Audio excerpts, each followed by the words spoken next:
धर्म प्रेमी बंधुओं, जब से श्री रामचंद्र जी का विवाह करके आए तब से नित्य नए मंगल हो रहे हैं, आनंद के बधाई बज रहे हैं। मनहा एवं मनुष्या नाम कारण बंद मोक्षो।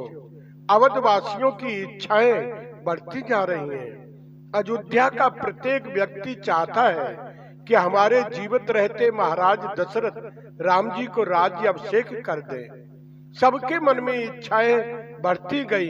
बाबा तुलसीदास जी लिखते हैं,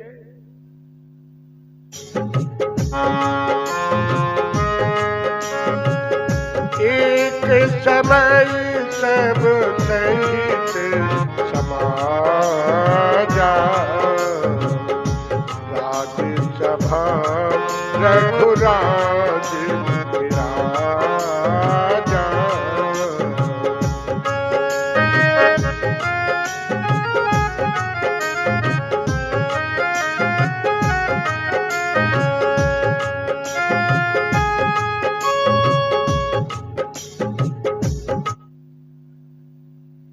एक समय रघुकुल के राजा दशरथ जी अपने सारे समाज सहित राज्यसभा में विराजमान थे।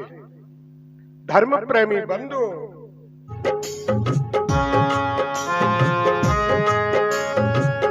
त्रिभुवन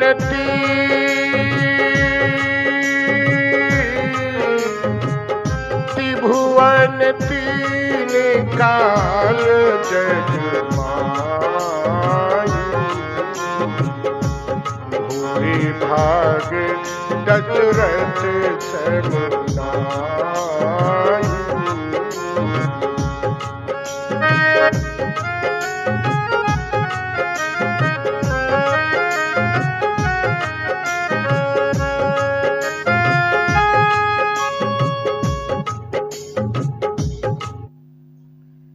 पृथ्वी, आकाश, पाताल तीनों भुवनों में, भूत, भविष्य और वर्तमान तीनों कालों में दशरथ जी के समान बड़भागी कोई नहीं है। क्यों?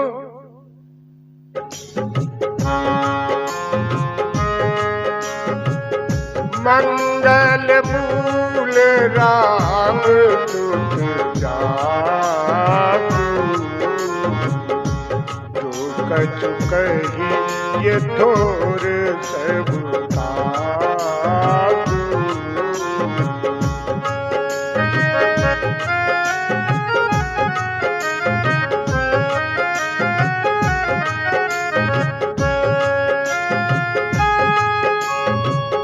मंगलों के मूल श्री रामचंद्र जी जिनके पुत्र हैं, उनके लिए जो कुछ कहा जाए सब थोड़ा है।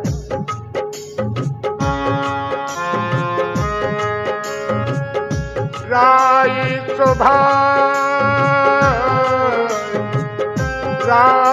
सुभाई मुकुर करदीना, बदले बिलो की मुकट सरदीना।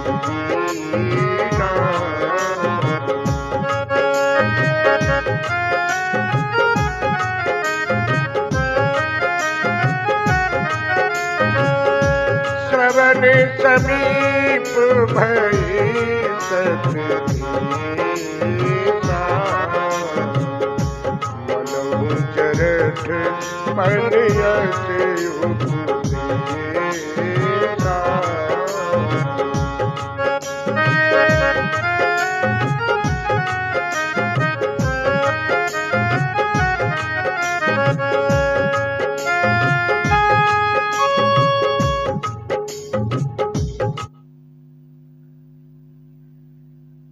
धर्म प्रेमी बंधुओं, महाराज दशरथ ने अपने हाथ में दर्पण ले लिया, उसमें अपना मुख देखकर मुकुट को सीधा किया। देखा कि कानों के बाल सफेद हो गए हैं, मानो बुढ़ापा ऐसा उपदेश दे रहा है सज्जनों कि हे राजन, श्री रामचंद्र जी को युवराज पद देकर अपने जीवन और जन्म का लाभ क्यों नहीं लेते। बाबा तुलसीदास जी का कहना है, लोग जब ज्यादा प्रशंसा करें तो प्रत्येक मानव को अपने अंतर में देखना चाहिए। शीशा में देखना अंतर दर्शन का प्रतीक है। दशरथ जी ने देखा कितने लोग मेरी बड़ाई कर रहे हैं, इतनी आंखें मुझे देख रही हैं, तो मैं अपनी दो आंखों से देखूं कि मैं ऐसा हूं कि नहीं। बहुत ही सुंदर प्रसंग है सज्जनों। अवधेश निज दर्शन करते हैं और रावण निज दर्शन नहीं करता, वो पद दर्शन करता है। उसे अपनी भूल का पता ही नहीं लगा सका। बहुत बड़ा विद्वान कहते हैं लोग, लेकिन भूल का पता ही नहीं लगा सका। दशरथ जी ने चेहरा देखा तो उन्हें अपनी भूल समझ में आ गई। मुकुट टेढ़ा हो गया, राज सत्ता झुक गई है, फिर भी मैंने राजगद्दी राम को नहीं दी है। प्रेरणा शुरू हुई, मेरी उम्र बीत गई है, मुझे गद्दी सौंप देना चाहिए। मेरा राघव राज्य के लायक हो गया है। धर्म प्रेमी बंधु, कुछ लोग कहते हैं कि हमारे पास तो मुकुट ही नहीं है, तो हम पता कैसे लगाएं? एक संत ने बहुत अच्छी बात लिखी है सज्जनों, कि आप घर के मालिक हैं, अपने घर के मुखिया हैं, पूरा परिवार आपकी बात मानता है, आपको बहुत ही आदर करता है। जीवन में कभी ऐसा समय आए आपके परिवार के लोग आपका आदर करना छोड़ दे, आपकी बात पर कोई अमल ही न करे कि बस चुप बैठे रहो, हम सब जानते हैं। आप क्या जाने ये कैसे हैं, हम जानते हैं। बस समझ लो कि मुकुट टेढ़ा हो गया, वृद्ध अवस्था कह रही है हमने तो अपना रंग बदल दिया, बाल सफेद हो गए हैं, अब तुम भी अपना रंग बदल दो। प्रेमियों, हमारे यहाँ एक नियम है, सफेद झंडा लहराए तो युद्ध का विराम हो। सफेद झंडा युद्ध विराम का प्रतीक है। सफेद बाल जीवन निवृत्ति के प्रतीक है। हम भोजन करें और सब मिष्टान परोसे जाए और अंत में सफेद चावल परोस दिए जाए, फिर मिष्टान मांगना मूर्खता है। सफेद चावल भोजन निवृत्ति का प्रतीक है। संगीत की महफिल में भैरवी राग गा दिया जाए तो समझ लो संगीत निवृत्ति की ओर है। प्राणी जब जन्म लेता है सज्जनों, तो भगवान उसको दांत नहीं देते। प्रभु को पता है कि अगर दांत दूंगा तो फिर ये ज्यादा खाएगा। माँ के स्तन में दूध दिया, वही बालक कुछ वर्ष का होता है तो फिर उसको दूध या दांत देते हैं जिससे कुछ खा सके। फिर उन दांतों को भी निकाल देते हैं और तुमको कायमी दांत देते हैं, मजबूत दांत देते हैं। जब 40-50 वर्ष का हुआ, भगवान को लगता है अब तो ये वृद्ध होने लगा और दांत रहेंगे तो ज्यादा खाएगा, और ज्यादा खाएगा तो बीमार पड़ेगा। फिर उसके दांत निकालना शुरू कर देते हैं। धीरे धीरे सारे दांत गिर जाते हैं। ये परमात्मा के नोटिस है सज्जनों, नोटिस। पहला नोटिस सफेद बाल हुए, अब संभल जाओ। दूसरा नोटिस फिर आ गया, दांत भी गिरने लगे, फिर भी नहीं संभलना चाहते। परमात्मा का नाम गाना नहीं चाहते, प्रभु की कथाएं कीर्तन सुनना नहीं चाहते, दुनिया के झूठे प्रपंचों में मन को लगाते हो। तो फिर तीसरा नोटिस भेज दिया, अब तुम्हें कुछ सुनाई नहीं देगा, अब भी समझ जाओ। लेकिन नहीं समझते, अभी तो आंखों से दिखाई देता है, चारों तरफ देखता फिरता है। जिसे देखने को दुनिया में आया उसे नहीं देखना चाहता। तो प्रभु ने नोटिस फिर भेज दिया, अब तो देखना भी बंद हो गया। जो कुछ प्रभु ने तुम्हें दिया था धीरे धीरे सब कुछ ले लिया। ऐसे ही गोरख धंधे में सारा जीवन बीत जाता है सज्जनों, बीत जाता है।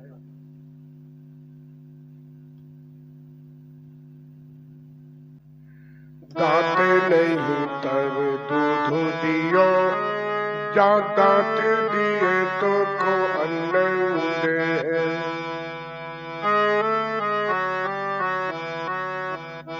जल में थल में पशु पक्षी में सब की सुध ले तुम तेरी जान को दे तू जहान को दे तू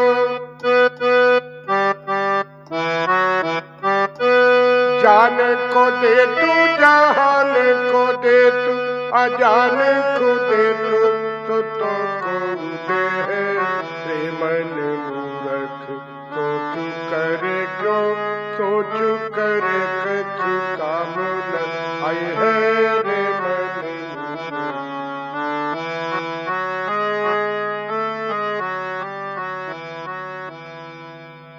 धर्म प्रेमी बंधुओं, सारा समय था जो निकल गया, अब पछताए होत क्या जब चिड़िया चुन गई खेत।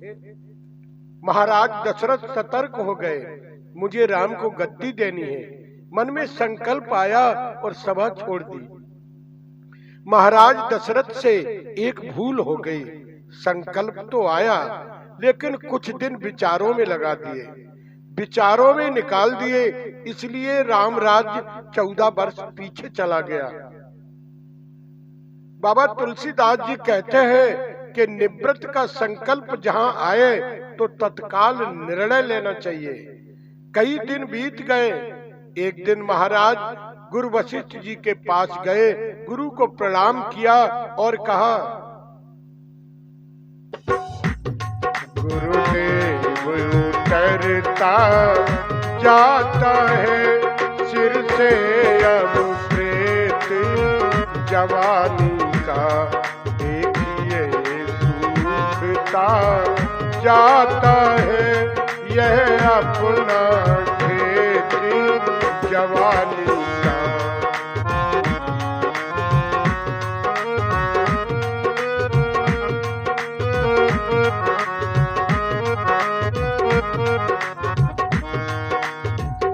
प्रति अवस्था रानी है और तरुण अवस्था बानी है, मेरी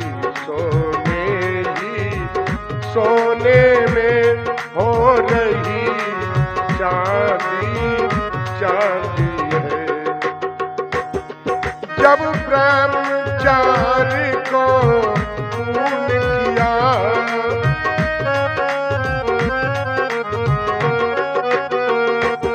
जब ब्रह्मचारी को खून किया तो रहा ग्रही की संयम में, अब लेकर बाण प्रत शीघ्र पहुँचू सन्यासी आश्रम में।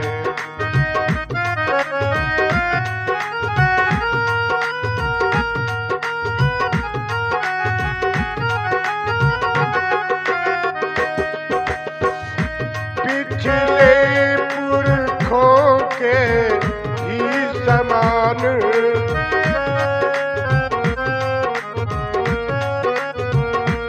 प्रभु मुझे तपोवन जाने दे, हो गया राज्य के योगी राम उसको अब राज चलाने दे।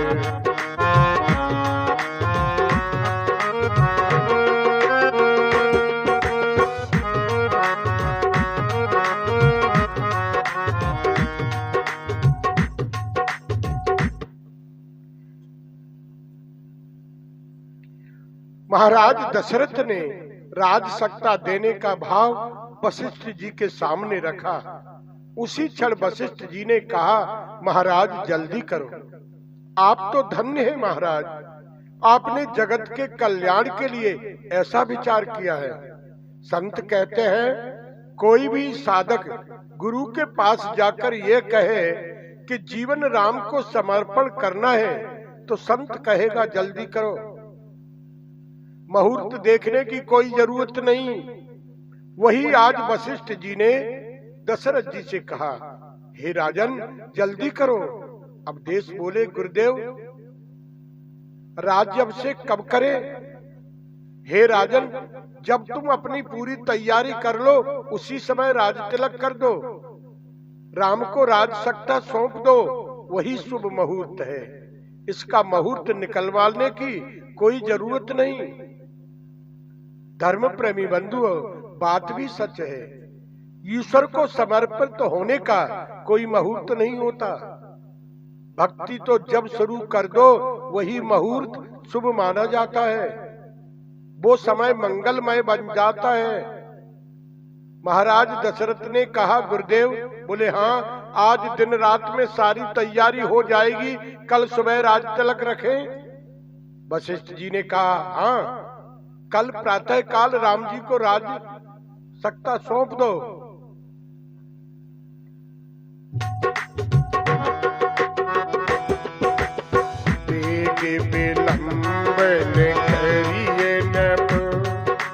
साथिये सब समाज, सुदिन सुमंगल तब ही जब राम होई जुगराज, राम होई जुगराज। हे राजन, अब देर मत कीजिए, शीघ्र ही सामान सजाओ। शुभ दिन और सुंदर मंगल तभी है जब श्री राम जी युवराज पद हो जाए। उनके अभिषेक के सभी दिन सुंदर हैं और शुभ हैं।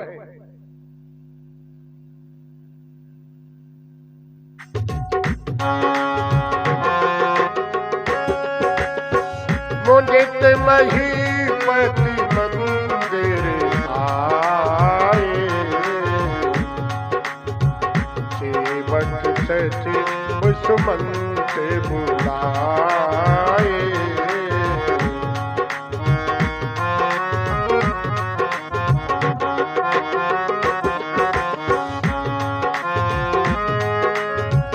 कहे जय जी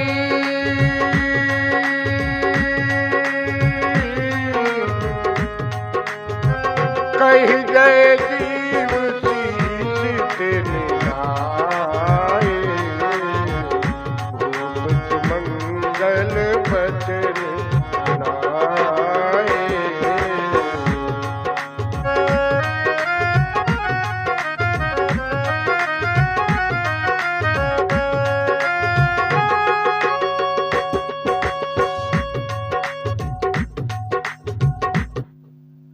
राजा आनंदित होकर अपने महल को आए। सेवकों मंत्री सुमंत को बुलाया। सेवकों ने मंत्री सुमंत ने राजा को शीश झुकाया। तब राजा ने सुंदर मंगलमय वचन कहे, श्री राम जी को युवराज पद देने का प्रस्ताव सुनाया।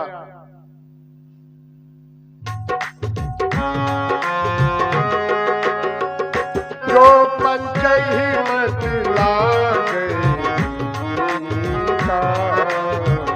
करऊ हरष हिय राम का।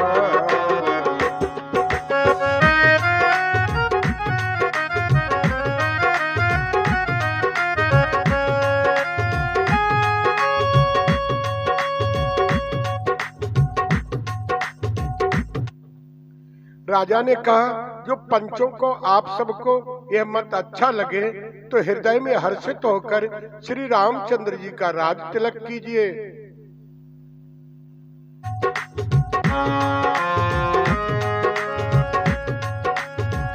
मंत्री मुदित सुनत प्रियदानी, अभिमत वीर ऊपर उजन पानी।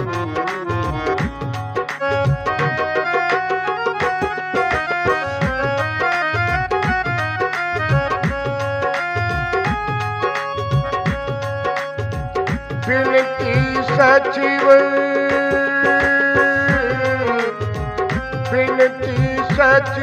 करहि कर जियऊ जगत पति बरसित रोरी।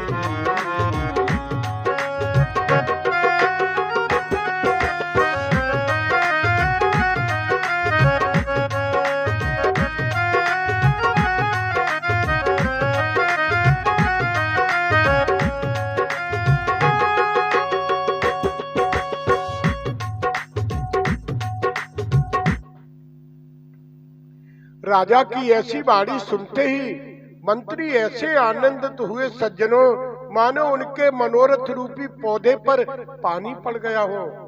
मंत्री हाथ जोड़कर विनती करते हैं, हे राजन, आप करोड़ों वर्ष जिए, आपने जगत को मंगल करने का उपाय सोचा है, हे राजन शीघ्र कीजिए। धर्म प्रेमी बंधुओं, सारा अवध नाचने लगा, धूमधाम की तैयारी होने लगी, रंगोली सजाई गई, दीपमालाएं प्रकट हो गईं, रंगीन हो गया वातावरण। राज्याभिषेक की तैयारियां शुरू हो गईं।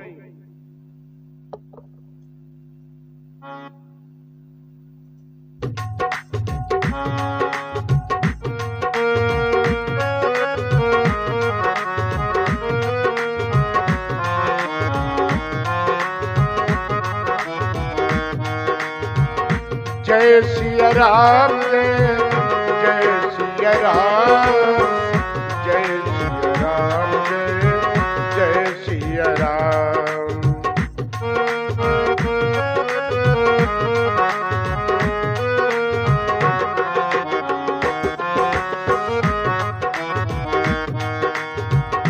जय सिया राम, जय सिया राम।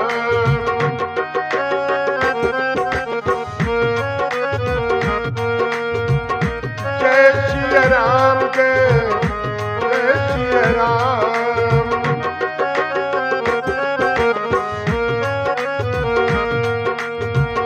जय सिया राम, जय सिया राम, जय सिया राम, जय सिया राम। जय सिया राम, जय हनुमान, जय